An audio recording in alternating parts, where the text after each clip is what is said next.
Good evening, one and all present here. It is an immense pleasure and great honor for me to welcome our chief guest, Thiru B. Murugeshan Sir, Principal District Judge, Erode. There is a saying in English that the doctor sees all the weakness of mankind while the lawyer sees all the wickedness. Yes, a lawyer has to rule out every mistakes in our society with utmost composure, work ethics, and most of all, excellent representation. With all these qualities, our chief guest has 19 complete years of experience as an advocate, and during his tenure, he has put all his efforts in balancing the righteous against all the flaws. He has joined judicial service in the year 2014 as district judge by direct recruitment conducted by Honorable Madras High Court. He has extended his service in various parts of Tamil Nadu, which includes Additional District Judge Tanjavur, Additional District Judge Virudhunagar, Principal Judge Family Court Coimbatore, and currently he is serving our district as Principal District and Session Judge from the year 2020. With deep gratitude, I warmly welcome our chief guest, Thiru B. Murugeshan Sir, to share few words with us. Welcome, sir.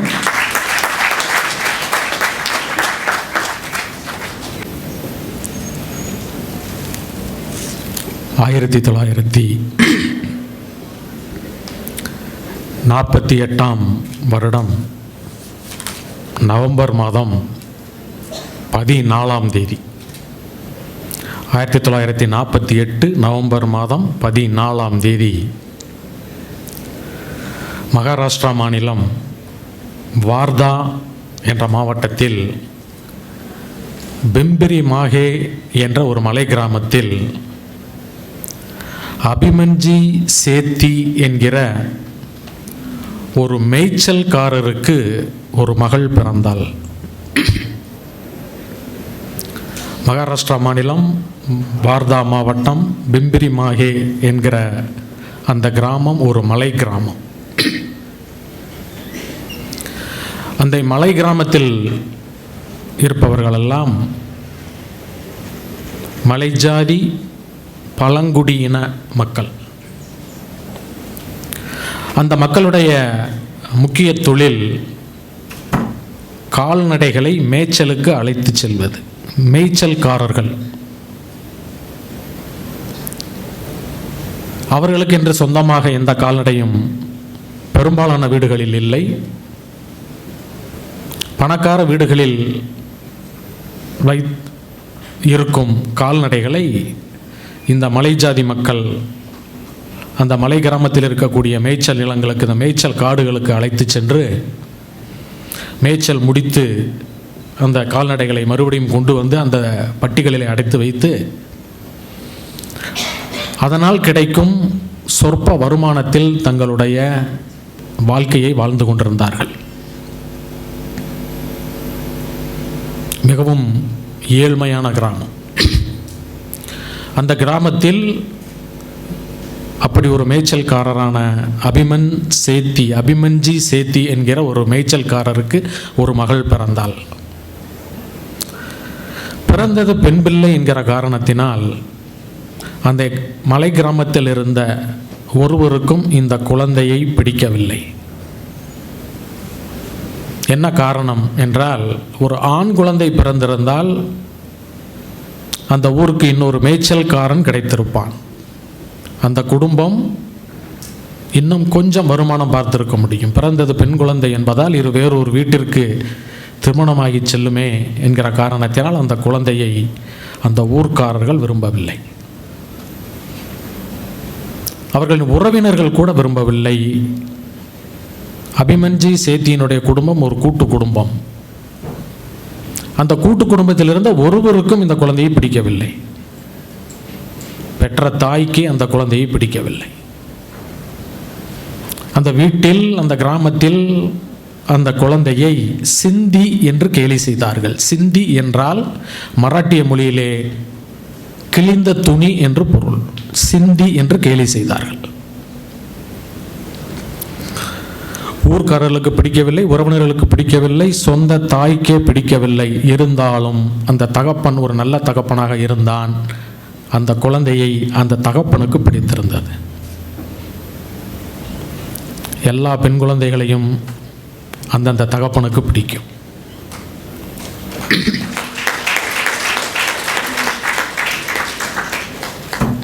எல்லோரும் கேலி செய்தாலும் அந்த தகப்பன் அந்த குழந்தை மீது பாசமாக இருந்தான்.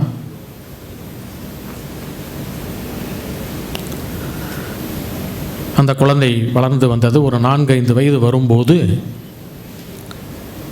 அந்த குழந்தையை தன்னோடு மேய்ச்சலுக்கு அழைத்து செல்வதாக வீட்டில் சொல்லிக்கொண்ட இந்த தகப்பன் அந்த குழந்தையை அழைத்து சென்று மற்றொரு மலை கிராமத்தில் இருந்த ஒரு சாதாரண ஒரு அரசு ஆரம்ப பள்ளியிலே இந்த குழந்தையை படிக்க வைத்தான், தன் வீட்டிற்கு தெரியாமல். மேய்ச்சல் முடித்து வீடு திரும்பும்போது அந்த குழந்தையை அழைத்து வந்து விடுவான். வீட்டில் இருந்தவர்களாம் என்ன நினைத்தார்கள் என்றால், குழந்தையும் சேர்த்து மேய்ச்சலுக்கு போய் வந்து கொண்டிருக்கிறது என்று நினைத்தார்கள். அவ்வாறாக அந்த குழந்தை 4ஆம் வகுப்பு வரை படித்தது. 4th grade, 4ஆம் வகுப்பு வரை அந்த குழந்தை படித்தது. அதற்கு மேல் அந்த குழந்தையை மேய்ச்சலுக்கு அனுப்பவே அந்த வீட்டில் அனுமதிக்கவில்லை. ஏனென்றால் 4ஆம் வகுப்பு என்றால் ஏறத்தாழ 9 வயது. வெகு சீக்கிரத்தில் இந்த குழந்தையை திருமணம் செய்து கொடுக்க வேண்டும் என்கிற காரணத்திற்காக அந்த குழந்தையை வீட்டிலே நிறுத்தி கொண்டார்கள். வீட்டு வேலை செய்ய பழக்கினார்கள். அந்த குழந்தை வீட்டிலே வேலை செய்து பழகியது, சமையல் கற்றுக்கொண்டது, மற்ற வீட்டு வேலைகளை கற்றுக்கொண்டது. அந்த குழந்தையினுடைய 12 வயதில் அந்த குழந்தைக்கு திருமணம் நடந்தது. 12 வயதில் அந்த குழந்தைக்கு திருமணம் நடந்தது. திருமணம் செய்து கொண்டதை யார் என்று சொன்னால், அந்த குழந்தையை விட 22 வயது அதிகமுள்ள 22 வயது அதிகமுள்ள ஸ்ரீஹரி சப்கல் அவர் பேர். அவருக்கு இந்த குழந்தையை திருமணம் செய்து வைத்தார்கள். அவர் யார் என்று சொன்னால், அதே வார்தா மாவட்டத்தில் நவர்கான் என்ற மலை கிராமத்தில் இருக்கக்கூடிய இன்னொரு மேய்ச்சல்காரர்.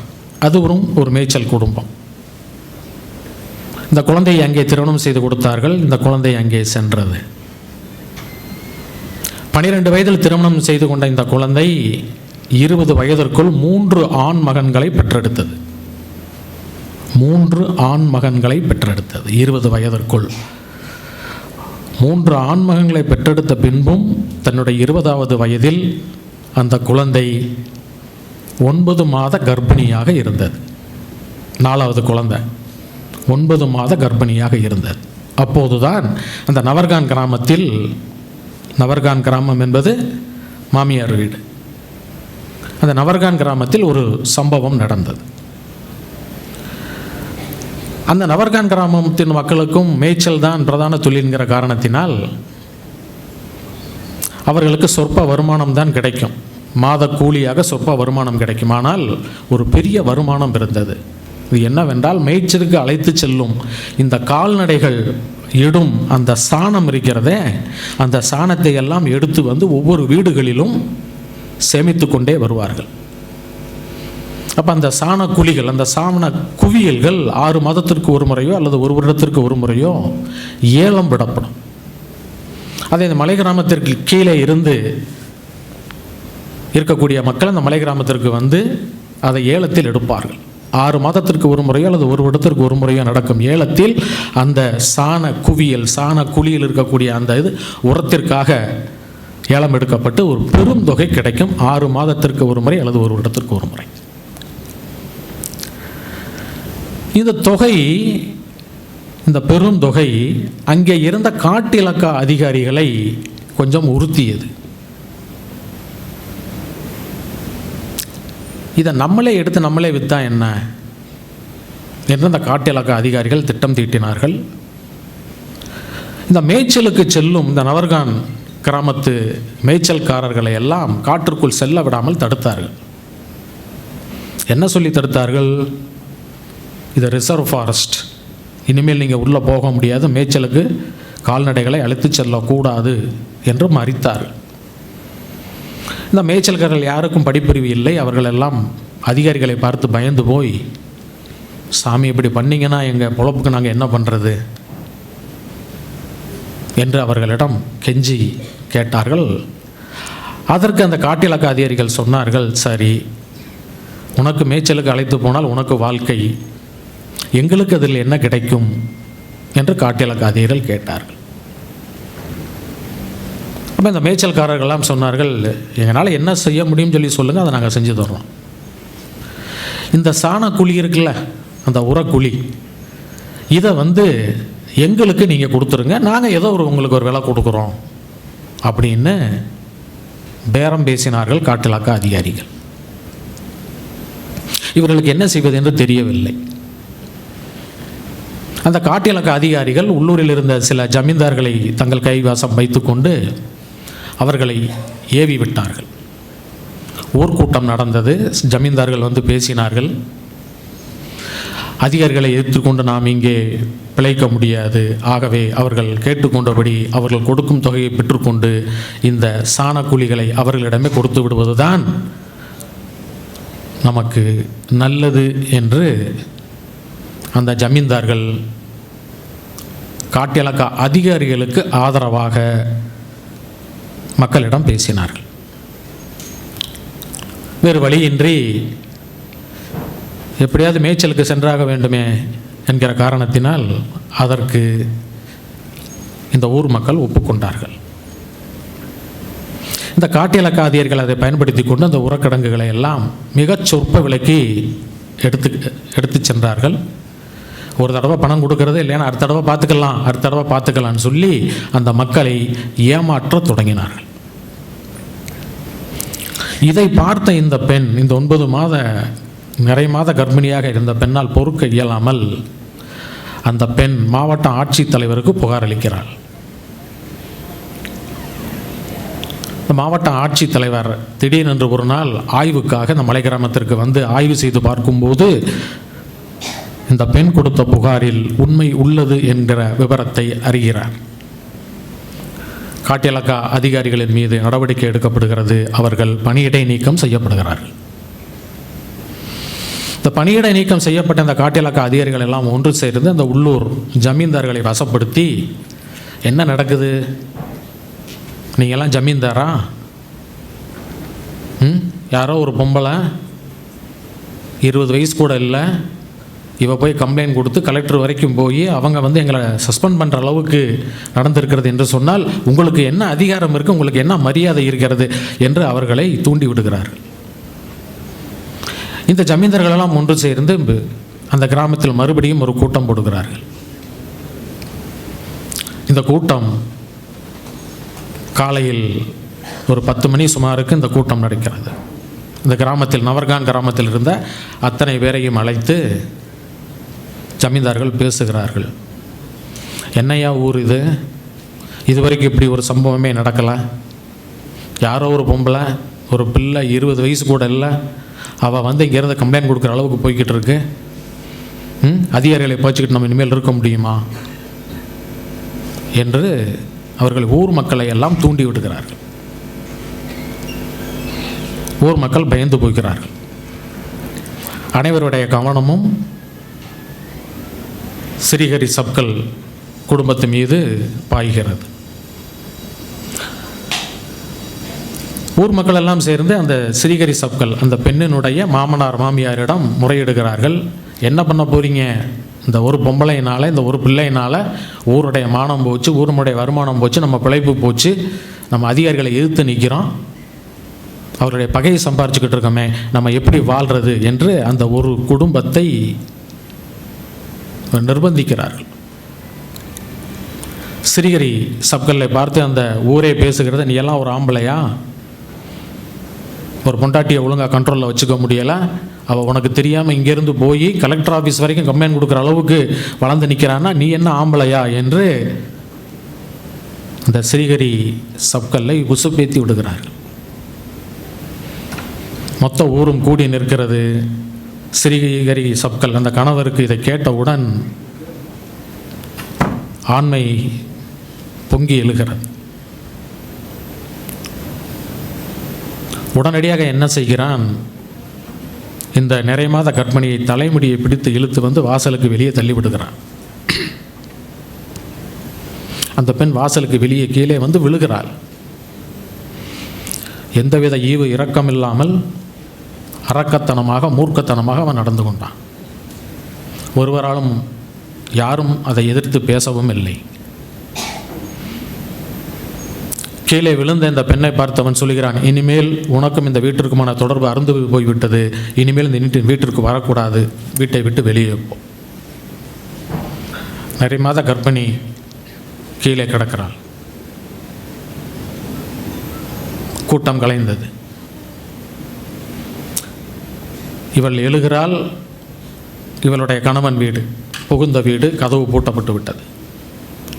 அருகில் இருந்த ஒவ்வொரு வீடாக போய் பார்க்கிறாள். ஒவ்வொரு வீடும் இவள் செல்ல செல்ல பூட்டப்படுகிறது. எங்கே செல்வது என்று இவளுக்கு தெரியவில்லை. ஏறத்தாழ இந்த கிராமத்தில் இருந்த அனைத்து வீடுகளும் பூட்டப்பட்டு விட்டன. இவள் நிர்கதியாய் நிற்கிறாள். மதிய நேரம். எங்கே செல்வது என்று தெரியவில்லை. அந்த ஊரினுடைய ஒதுக்குப்புறமாக ஒரு பாலடைந்த ஒரு மாட்டுக்கொட்டகை இருக்கிறது. அந்த மாட்டுக்கொட்டையில் போய் தங்குகிறாள். அந்த ஊரில் இருந்த ஒரு சில பெண்கள் இவள் மீது இறக்கப்பட்டு உணவு கொண்டாந்து கொடுக்கிறார்கள், மதிய உணவு கொண்டாந்து கொடுக்கிறார்கள். ஆனால் இவர் மதிய உணவு கொடுக்கப்பட்டதை அறிந்து கொண்ட அவர்களுடைய கணவன்மார்கள், அவர்களுடைய வீட்டுக்காரர்கள் எல்லாம் அந்த பெண்களை சத்தம் போட்டு இனிமேல் அவளுக்கு எந்த உணவும் கொடுக்கக்கூடாது என்று அந்த பெண்களை எல்லாம் வீட்டில் வைத்து அடைத்து விடுகிறார்கள். மதியம் மட்டும் கொஞ்சம் உணவு வந்தது, அதை சாப்பிட்டு இருக்கிறாள். நேரம் செல்லுகிறது, மாலை வருகிறது.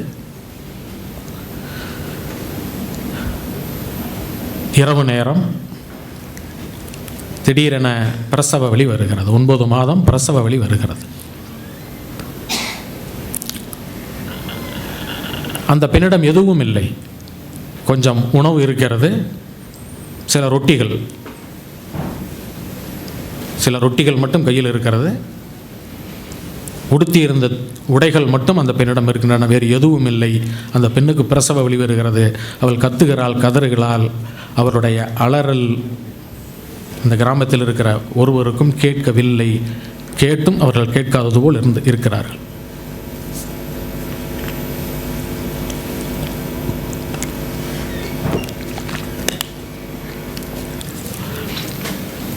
தனக்கு யாரும் உதவ முன்வர மாட்டார்கள் என்பதை உணர்ந்து கொள்கிறாள். வேறு வழியின்றி ஊர் மக்களாலும் உறவினர்களாலும் மாமனார் மாமியாராலும் கணவனாலும் துரத்தப்பட்ட அந்த பெண் தனக்குத்தானே பிரசவம் பார்த்து கொள்கிறாள். குழந்தை பிறக்கிறது. பிறந்தது பெண் குழந்தை. இப்போ தாய்க்கும் குழந்தைக்குமான அந்த தொப்புள் கொடியை அறுத்தாக வேண்டுமே, என்ன செய்வது? எதுவும் அவள் கையில் இல்லை. போட்டிருக்கிற உடைகளை தவிர எதுவும் கையில் இல்லை. அவள் என்ன செய்தால் தெரியுமா? 2 கற்களை எடுத்துக்கொண்டால் ஒரு கல்லின் மீது அந்த தொப்புள் கொடியை வைத்து மற்றொரு கல்லினால் அந்த தொப்புள் கொடியை நைய இடித்து தொப்புள் கொடியை பீத்தெடுத்தாள். ஒரு நிமிடம் இந்த காட்சியை கற்பனை செய்து பாருங்கள். அன்று இரவு அப்படியே போனது. தன்னிடம் இருந்த துணிகளை வைத்து அந்த குழந்தையை துடைத்து தன் கையில் வைத்து கொண்டாள். காலையில் யாராவது வருவார்களா அந்த கிராமத்திலிருந்து என்று எதிர்பார்த்தால் ஒருவரும் வருவது மாதிரி தெரியவில்லை. அவள் யோசித்தாள், நம் புகுந்த கிராமத்தில் யாரும் நமக்கு உதவி செய்ய மாட்டார்கள், நம் புகுந்த வீட்டில் யாரும் நமக்கு உதவி செய்ய மாட்டார்கள் என்ற தீர்க்கமான முடிவுக்கு வந்த பிறகு தன் தாய் கிராமத்திற்கு செல்லலாம் என்று நினைத்து அவள் அதிகாலையில் கிளம்பி செல்லுகிறாள். செல்லுகிற வழியிலே அங்கங்கே கிடைக்கும் கொஞ்சம் உணவுகளை வாங்கி சாப்பிட்டு விட்டு, இந்த குழந்தை இரவில் பிறக்கிறது. அடுத்த நாள் மாலை நேரத்தில் அந்த பெண் குழந்தையோடு தன்னுடைய தாய் கிராமமான பிம்பிரிமாகிய கிராமத்திற்குள் நுழைகிறாள். அவள் அங்கே கிராமத்திற்குள் நுழைவதற்கு முன்பாகவே இந்த செய்திகள் எல்லாம் அந்த கிராமத்திற்கு சென்று விட்டன.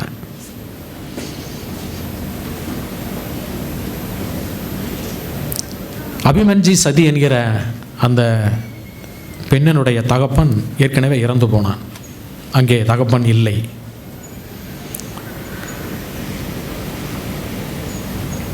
அந்த தாய் கிராமமும் இவளை வந்தால் சேர்த்து கொள்ளக்கூடாது என்கிற முடிவிலேயே இருக்கிறது. இவள் உள்ளே நுழைகிறாள், ஒவ்வொரு வீடாக பார்த்து கொண்டே போகிறாள். இவள் பார்த்து செல்ல செல்ல ஒவ்வொரு வீட்டு கதவுகளும் அடைக்கப்படுகின்றன. இறுதியாக தன்னுடைய தாய் வீட்டிற்கு செல்கிறாள். தாய் மகளை பார்த்துவிட்டு, கையில் குழந்தையோடு இருக்கும் மகளை பார்த்து விட்டும் எவ்வித இரக்கமும் காட்டாமல் கதவை சாத்தி கொள்ளுகிறாள். ஏனென்றால் ஊரில் அவ்வாறு பேசி முடிவு செய்திருக்கிறார்கள், அவளை யாரும் ஆதரிக்கக்கூடாது என்று.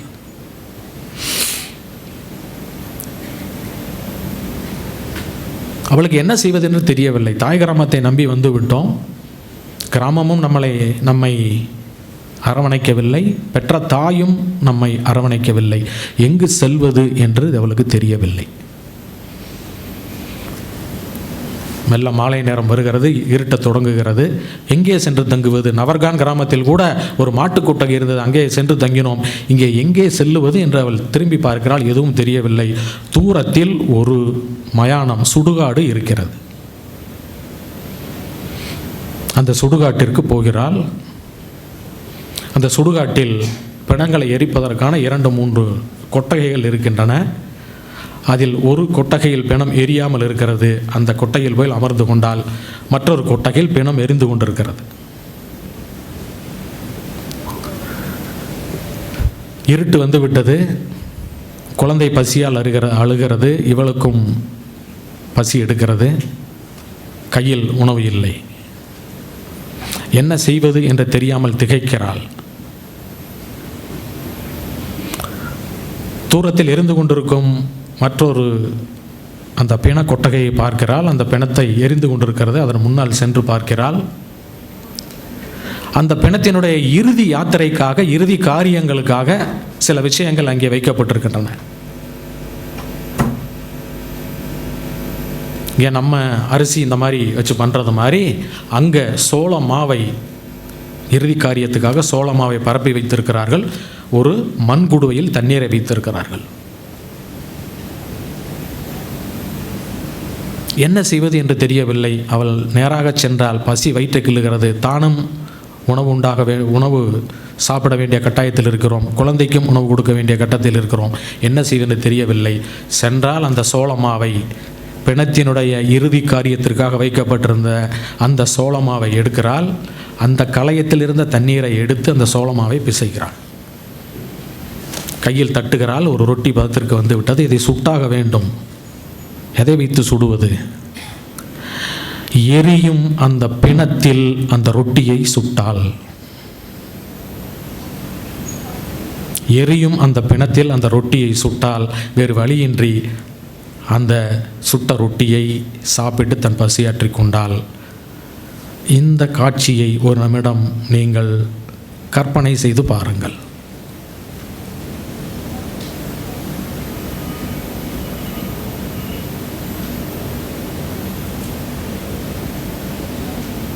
சாப்பிட்டு விட்டு வந்து அந்த மற்றொரு கொட்டகையில் அமர்ந்து அந்த பிணத்தை வேடிக்கை பார்க்கிறாள். சில நேரங்களில் சில மனிதர்களுக்கு சில இடங்கள் போதி மரமாய் திகழ்கின்றன. அவளுக்கும் அந்த பிணக்கொட்டகை போதி மரமாக தெரிந்தது. அவள் யோசித்து பார்த்தாள். கையில் இருப்பது பெண் குழந்தை. இவளே பெண் குழந்தை, 20. இவளே ஒரு குழந்தை தான், 20 வயசு. யோசித்தால் தான் பட்ட கஷ்டத்தை தன் குழந்தை படக்கூடாது என்று முடிவெடுக்கிறாள். என்ன செய்வது? எங்கே செல்வது?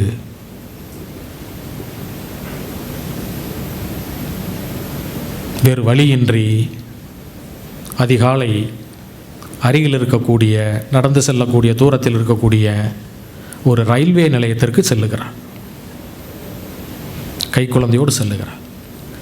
கைக்குழந்தையோடு செல்லும் ஒரு தாய்க்கு ரயில்வே நிலையத்தில் என்ன வேலை கிடைக்கும்? பிச்சை தான் எடுக்க வேண்டும். அந்த பெண் பிச்சை எடுத்தாள். பிளாட்பாரத்தில் அமர்ந்து பிச்சை எடுத்தாள். பகல் முழுவதும் பிச்சை எடுத்துவிட்டு இரவு எங்கே தங்குவது? என்ற நிலை வரும்போது இரவு பிளாட்பாரத்தில், ரயில்வே பிளாட்பாரத்தில் உறங்கினால் தனக்கு பாதுகாப்பு இல்லை என்பதை உணர்ந்து கொண்டு இரவு மறுபடியும் இந்த பிணக்கொட்டைக்கு வந்தாள்.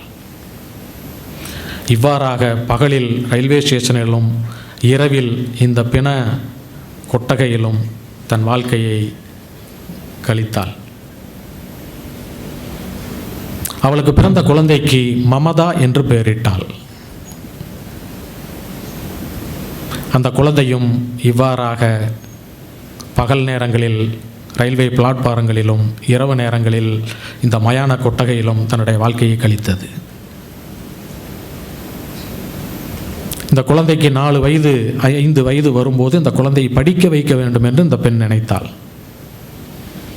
தான் 4ஆம் வகுப்புக்கு மேல் படிக்க இயலவில்லை, தன் குழந்தையாவது நன்றாக படிக்க வேண்டும் என்று நினைத்தவள் அவள் புனேயில் இருந்த ஸ்ரீமந்த் டகுடிசேத் கால்வாய் ட்ரஸ்ட் என்கிற ஒரு ட்ரஸ்ட்டுக்கு போய் தன்னுடைய குழந்தையை ஒப்படைக்கிறாள். தன்னுடைய நிலையெல்லாம் சொல்லுகிறாள். இந்த ட்ரஸ்ட்டுக்காரவங்க இவள் மீது கருணை ஏற்பட்டு அந்த குழந்தையை தாங்களே வளர்த்து வருவதாக அந்த குழந்தையை இங்கே வாங்கி கொள்கிறார்கள். குழந்தையை ஒப்படைக்கிறாள். மறுபடியும் ரயில்வே ஸ்டேஷனுக்கு வந்து பிச்சை எடுக்கிறாள். அப்போதுதான் அவள் கவனிக்கிறாள், அந்த ரயில்வே ஸ்டேஷனில் நிறைய குழந்தைகள் பிச்சை எடுத்து கொண்டிருக்கின்றன. இந்த குழந்தைகளுக்கும் என் மகள் வயது தானே, இவர்களும் பிச்சை எடுத்து கொண்டிருக்காள், இவர்களை யார் படிக்க வைப்பது?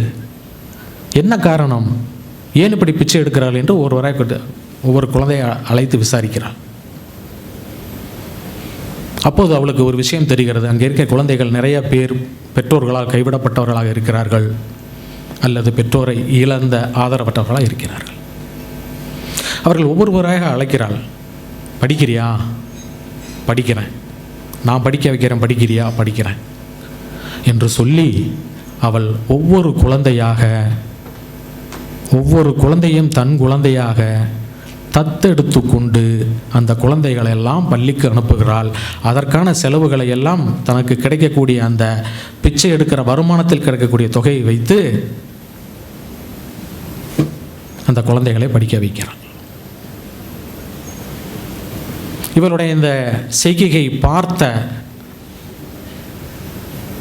இந்த ரயில்வே நிலையத்திற்கு வந்து செல்லும் பயணிகள் நிறைய பேர் இந்த சேவையை பாராட்டி அவளுக்கு நன்கொடை அளிக்கிறார்கள். ஒரு தொகையை கூட தனக்கோ தன்னுடைய குழந்தைக்கோ என்று எடுத்து வைக்காமல் அத்தனை நன்கொடைகளையும் இந்த குழந்தையினுடைய படிப்புக்கே செலவு செய்கிறாள்.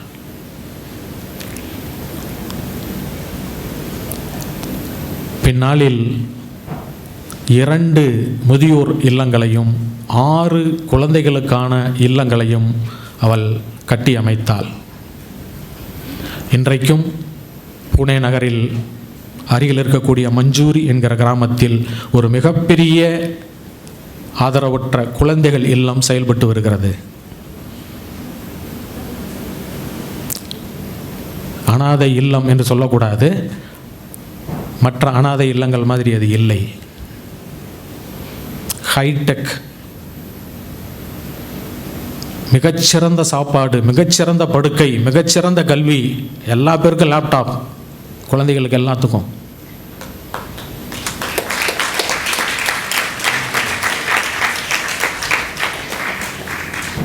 நீங்கள் சொன்னால் நம்ப மாட்டீர்கள், 1050 குழந்தைகளை, அனாதை குழந்தைகளை தத்தெடுத்து வளர்த்தால் அந்த பெண்மணி.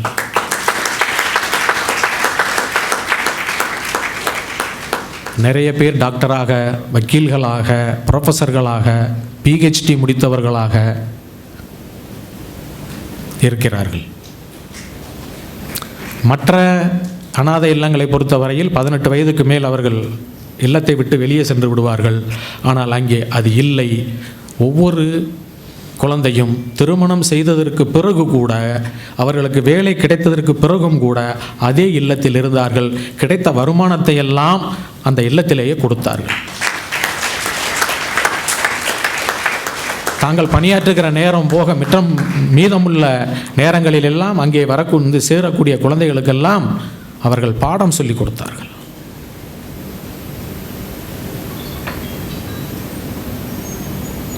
மிகச்சிறந்த பெண்மணி. மலை கிராமங்களிலே அப்போது ஒரு சட்டம் இருந்தது. மலை கிராமங்களில் வளர்க்கக்கூடிய வீட்டு விலங்குகளை வனவிலங்குகள் தாக்கிவிட்டால் அந்த வீட்டு விலங்குகளுக்கு சில நஷ்ட ஈட்டுத் தொகை வழங்கப்படும். ஆனால் மலை கிராமங்களில் இருக்கக்கூடிய மனிதன் வனவிலங்கால் தாக்கப்பட்டால் அவனுக்கு நஷ்ட ஈடு கிடையாது. இதை எதிர்த்து அந்த பெண்மணி போராடி அவர்களுக்கும் விலங்குக்கே ஒரு இது கொடுக்குறீங்களே, மனுஷனுக்கு கொடுக்க மாட்டீங்களா என்று சொல்லி போராடி பெற்று தந்தாள். அமராவதி டைகர் ப்ராஜெக்ட் உங்களுக்கு தெரிஞ்சிருக்கும். அமராவதி டைகர் ப்ராஜெக்டுக்காக மேல்காட் என்ற அந்த மலையில் இருக்கக்கூடிய 84 மலை கிராம மக்கள் மலையிலிருந்து வெளியேற்றப்பட்டார்கள். அப்போது பாரத பிரதமராக இருந்த திருமதி இந்திரா காந்தி அவர்களிடம் நேரில் சென்று அவர் முறையிடுகிறார். 84 கிராமத்தை நீங்கள் காலி பண்ணுறீங்களே, இவர்களுக்கு மாற்று இடம் எங்கே, மாற்று வாழ்வு எங்கே அனு போராடி 84 மலை கிராம மக்களுக்கும் மாற்று இடத்தையும் மாற்று வாழ்விற்கான ஏற்பாடுகளையும் அவள் செய்து கொடுக்கிறார். 750 விருதுகள் வழங்கப்பட்டதாக தரவுகள் தெரிவிக்கின்றன. அவற்றில் 15 மிக உயரிய விருதுகள். 2021 பத்மஸ்ரீ பட்டம் வழங்கப்பட்டது.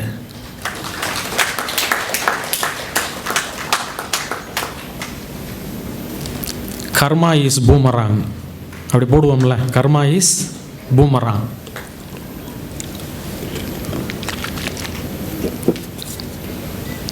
தன்னுடைய 80 வயதில் ஸ்ரீகரி சப்கல், யார் வீட்டுக்காரர், ஸ்ரீகரி சப்கல் அந்த முதியோர் இல்லத்திற்கு ஆதரவற்ற முதியவராக வருகிறார்.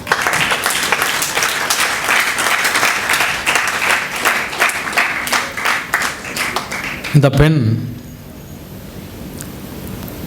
அவரை பார்த்து அடையாளம் கண்டு கொள்கிறார். அருகில் சென்று பேசுகிறார். அவன் பயந்துக்கிட்டே வர்றான், என்ன செய்ய போகிறாளோன்ட்டு. இந்த பெண்மணி வந்து சொல்லுகிறாள், உன்னை நான் இந்த இல்லத்தில் சேர்த்துக் கொள்கிறேன், என் கணவனாக இல்லை, 1050 குழந்தைகளோடு 1051வது குழந்தையாக உன்னை நான் சேர்த்துக் கொள்கிறேன். அந்தால் பின்னாளில் எழுதுகிறான், அவள் என்னை கணவனாக பாவிக்கவில்லை, தன் குழந்தையாக பாவித்தாள்.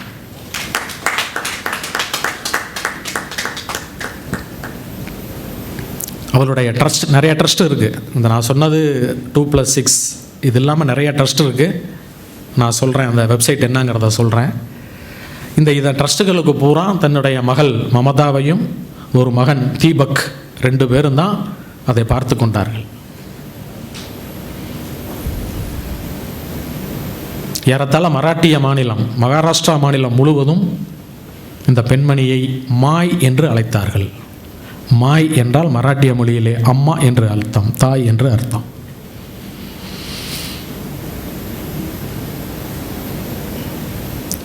இந்த பெண்மணியை பற்றி எடுக்கப்பட்ட திரைப்படம் ஒன்று லண்டன் ஃபிலிம் ஃபெஸ்டிவலில் முதல் பரிசை பெற்றது.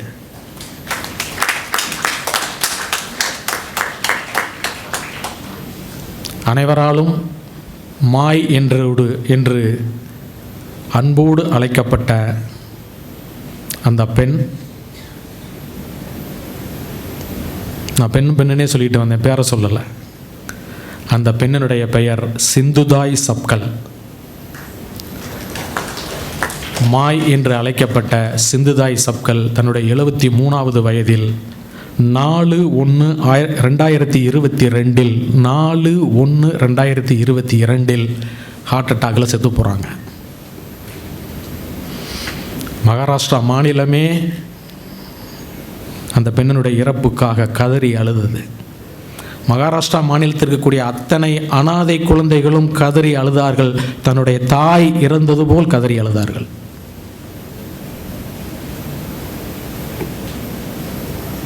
இந்த ரயில்வே ஸ்டேஷனுக்கு போய் அந்த அம்மா பிச்சை எடுத்துச்சுல, எப்படி பிச்சை எடுத்துச்சு. கொஞ்சம் பணம் இந்த அம்மா தட்டில் அதிகமாக விழுந்தது. என்ன காரணம்னு சொல்லி சொன்னால், இந்த அம்மாவுக்கு அருமையான குரல் வளம், அருமையாக பாடும். இந்த அம்மாவே நாட்டுப்புற பாடல்களை தானே இயற்றி மெட்டமைத்து பாடும். அந்த அம்மா சொன்ன ஒரு வாக்கியம் ரொம்ப மகாராஷ்டிரா மாநிலத்தில் கொஞ்சம் புகழ்பெற்ற ஒரு வாக்கியம். கடவுளே, கடவுளே, தயவு செய்து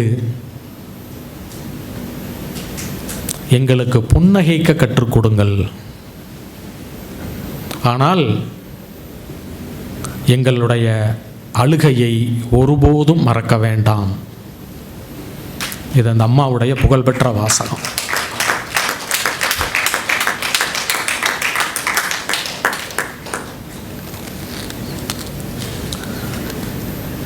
இந்த இனிய விழாவிற்கு வரவேற்புரை நிகழ்த்தி சென்ற மரியாதைக்குரிய திரு ஏ வெங்கடாச்சலம் கரஸ்பாண்டன்ட் அவர்களையும், பிரசிடென்ஷியல் அட்ரஸ் ஆற்றிய டாக்டர் ஆர் குமாரசாமி அவர்களையும்,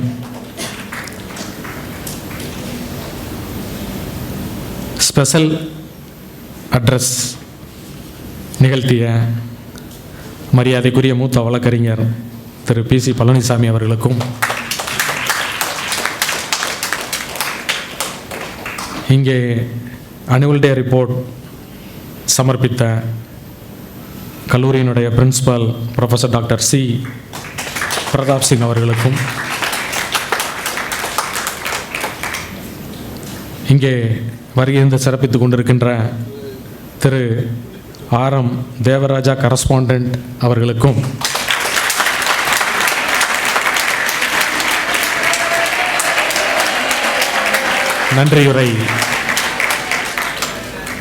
நன்றியுரை சொல்ல இருக்கின்ற ப்ரொஃபஸர் டாக்டர் SV ராஜரத்னம் அவர்களுக்கும்,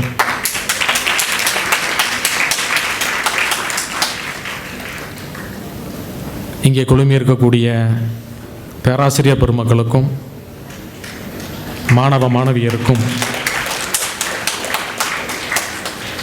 பெற்றோர்களுக்கும் என் மாலை வணக்கத்தை தெரிவித்துக் கொள்கிறேன்.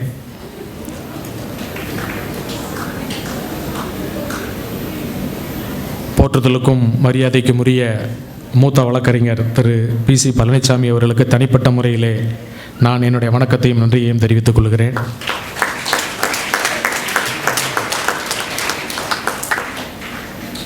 இந்த மிகச்சிறந்த கல்லூரியில் பணியாற்றக்கூடிய பேராசிரியர் பெருமக்கள், டீச்சிங் ஸ்டாஃப், நான் டீச்சிங் ஸ்டாஃப் மற்றும் மாணவ மாணவியர் அனைவருக்கும் என் உளமார்ந்த வாழ்த்துக்களை தெரிவித்துக் கொள்கிறேன்.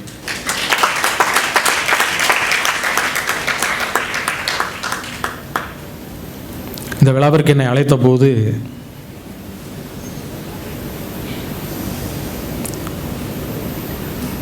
உங்கள் கல்லூரியினுடைய பிரின்சிபால் என்னிடம் சொன்னார்கள், இங்கே படிப்பதில் பெரும்பாலான பேர் மாணவிகள் என்று சொன்னார்கள்.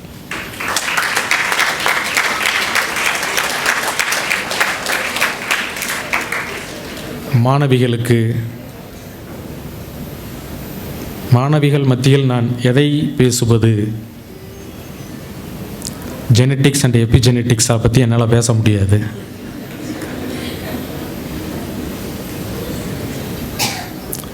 ட்ரஸ்ட்டை பற்றி எனக்கு பெருசாக தெரியாது. பட் நல்ல ட்ரஸ்ட்டு நல்லா நடத்திக்கிட்டு இருக்காங்கன்னு தெரியும். அதை பற்றி என்னால் பேச முடியாதை விட்டு பேசிவிட்டார்கள்.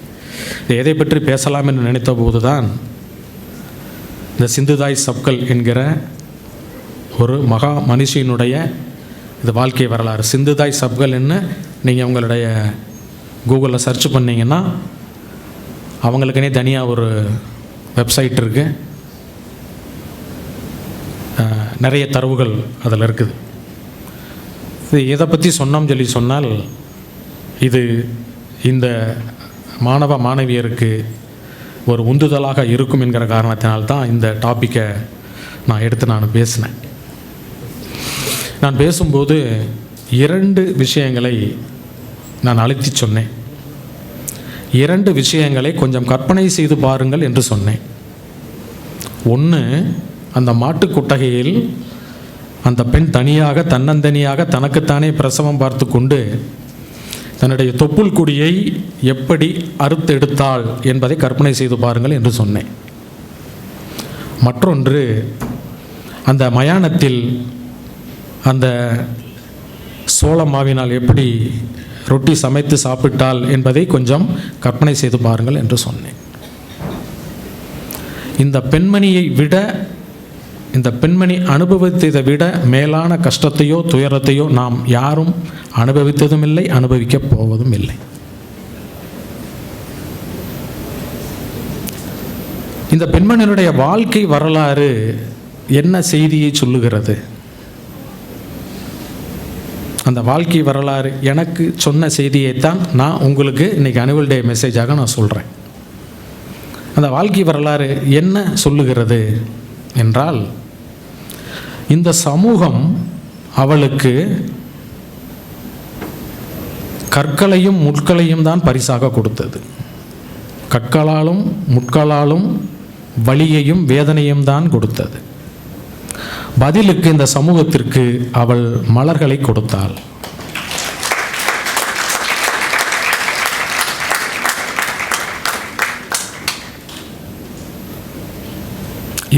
இதுதான் மெசேஜ்.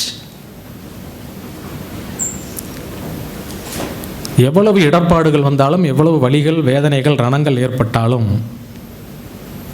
புன்னகைக்க கற்றுக்கொள்ளுங்கள்.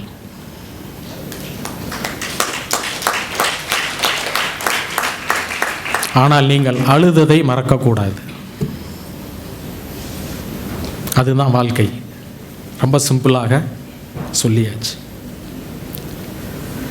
நான் இந்த மகா மனுஷி தான் இந்த அம்மா. இந்த அம்மாவுடைய வாழ்க்கை வரலாற்றை படிப்பதற்கு முன்னால் வரை 2 பேருடைய நினைவிடங்களுக்கு நான் சென்று மனதார அஞ்சலி செலுத்த வேண்டும் என்று நினைத்தேன். ஒன்று மகாத்மா காந்தியடிகள், மற்றொன்று அன்னை தெரசா. போக முடியலை, இப்போ வரைக்கும் போக முடியலை. இப்போது 3ஆவதாக இந்த வரிசையில் இந்த பெண்மணி சேர்ந்திருக்கிறார்.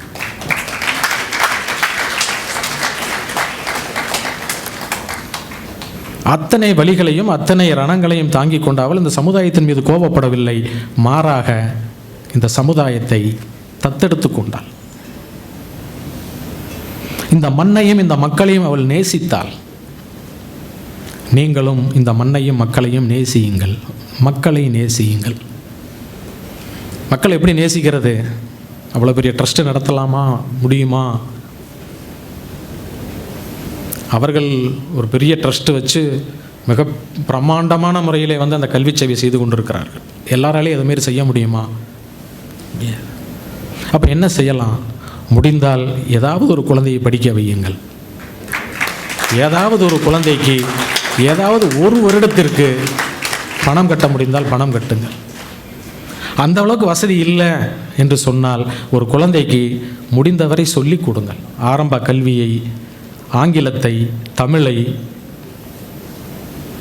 12th வரைக்கும் நம்ம கிளாஸ் எடுத்துடலாம்.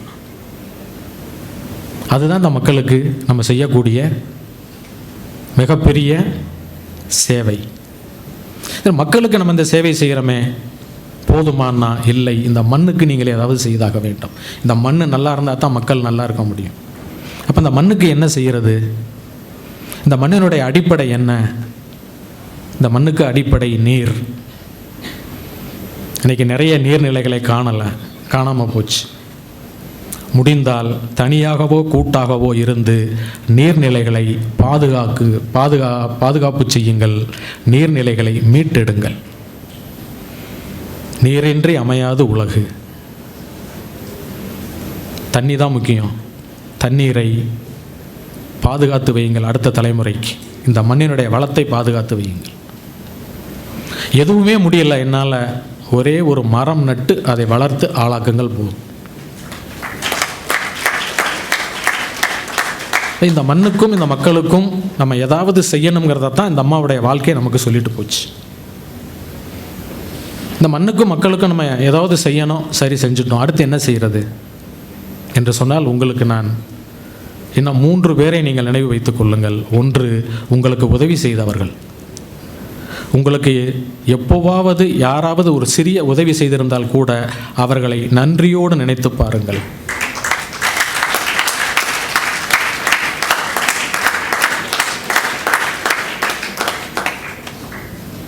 அதை தாண்டி உங்கள் உடன் பிறந்தவர்களிடம் சகோதரத்துவமாய் அன்போடு இருங்கள்.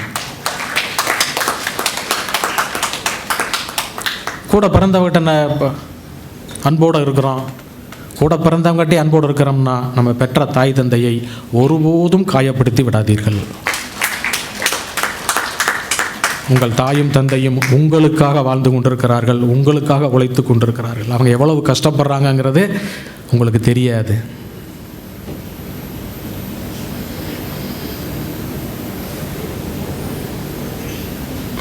பெற்ற தாய் தந்தையை ஒருபோதும் காயப்படுத்தி விடாதீர்கள். இந்த மக்களுக்கு நன்மை செஞ்சாச்சு, இந்த மண்ணுக்கு நன்மை செஞ்சாச்சு, மக்களுக்கு நன்மை செய்யணும், நம்மளுக்கு உதவி செய்தவர்களுக்கு நன்றியோடு இருக்கணும், உடன் பிறந்தவர்களை நம்ம உதாசீனப்படுத்தாமல் இருக்கணும், தாய் தந்தையரை காயப்படுத்தாமல் பார்த்து கொள்ளுங்கள். உங்கள் பெற்றோர்களை உங்களை நம்பித்தான் இருக்கிறார்கள். சரி, எல்லாம் செஞ்சிட்டோம், அடுத்து நம்ம என்ன செய்யணும்? நீங்கள் உங்களை தகுதியாக்கி கொள்ளுங்கள்.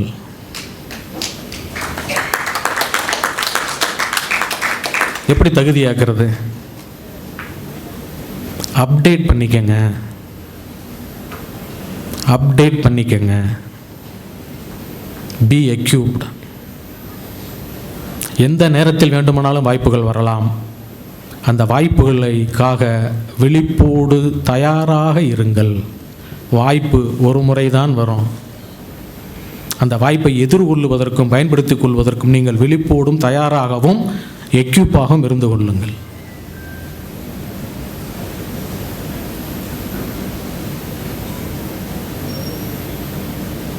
வாய்ப்பு ஒரு முறை போயிருச்சுன்னா திரும்ப அந்த வாய்ப்பு திரும்ப எப்போ வருங்கிறது தெரியாது. எனக்கு ரொம்ப ஒரு ஆச்சரியமான ஒரு விஷயம் என்னன்னு சொல்லி கேட்டால், இந்த யூபிஎஸ்சி எழுதுகிறாங்கல்ல, யூபிஎஸ்சி எழுதி ஐஏஎஸ் ஐபிஎஸ் வர்றவங்க, ஐஎஃப்எஸ்ஸாக போகிறவங்க எல்லாத்த பார்த்தாலும் எல்லாம் ப்ரொஃபஷனல் கோர்ஸ் படித்தவங்களாம் இருக்காங்க. நிறையா டாக்டர்ஸ் வர்றாங்க, அக்ரி படித்த நிறையா பேர் வர்றாங்க. டாக்டருக்கு படிச்சிட்டோமே நம்ம ப்ராக்டிஸ் பண்ண போகணும்னு சொல்லி இல்லை, அவங்க அடுத்து வேறு ஒரு முயற்சிக்கு வருகிறார்கள். லைஃப்புங்கிறது ஒரு டெஸ்டினேஷனை நோக்கியதாக இருக்கக்கூடாது. Life is a journey. உங்கள் வாழ்க்கை ஒரு பயணமாக இருக்கட்டும். ஒரு இடத்துக்கு போனோன்னே அப்படியே தேங்கி இதெல்லாம் நீங்கள் படிக்கிறீங்க, எவ்வளவு படிப்பு படிக்கிறீங்க, படிச்சுட்டு ப்ராக்டிஸ் தான் பண்ணணுமா? இல்லை. நிறைய வாய்ப்புகள் இருக்கிறது. அந்த வாய்ப்புகளுக்காக உங்களை நீங்கள் உருவாக்கி கொள்ளுங்கள். ஒரு வாழ்க்கை எப்படி வாழணும்? நேர்மையாகவும் ஒழுக்கமாகவும் வாழ கற்றுக்கொள்ளுங்கள்.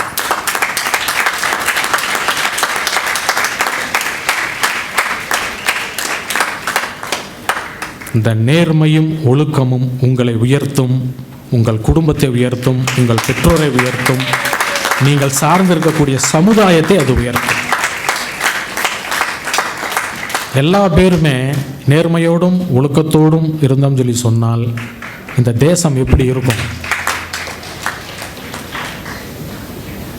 ஆனால் நேர்மையாகவும் ஒழுக்கமாகவும் வாழ்க்கை வாழ்வது ரொம்ப கஷ்டம்தானே?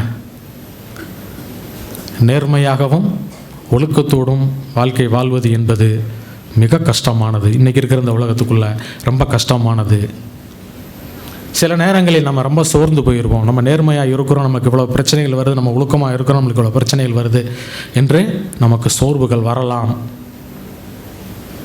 அப்படியெல்லாம் உங்களுக்கு சோர்வுகள் வரும்போதெல்லாம் ஒரே ஒரு மகா மந்திரத்தை சொல்கிறேன். அந்த மந்திரத்தை நீங்கள் சொல்லிக்கங்க. எப்போதெல்லாம் நீங்கள் தடுமாறி கீழே விழுகிறீர்களோ, எப்போதெல்லாம் மனம் சோர்ந்து போகிறீர்களோ, அப்போதெல்லாம் இந்த ஒரு மகா மந்திரத்தை நீங்கள் சொல்லிக்கொள்ளுங்கள்.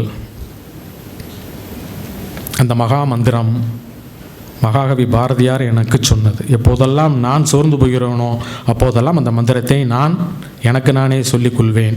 அந்த மந்திரம்: தேடிச் சோறு நிதம் தின்று பல சின்னஞ்சிறுகதைகள் பேசி பிறர் வாட பல செயல்கள் செய்து மனம் வாடி துன்பமிக உழன்று நரை கூடி கிளப்பருவமெய்தி கொடுங்கூற்றுக்கு இறையன பின்மாயும் பல வேடிக்கை மனிதர்களைப் போலே நான் வீழ்வேன் என்று நினைத்தாயோ. நன்றி, வணக்கம்.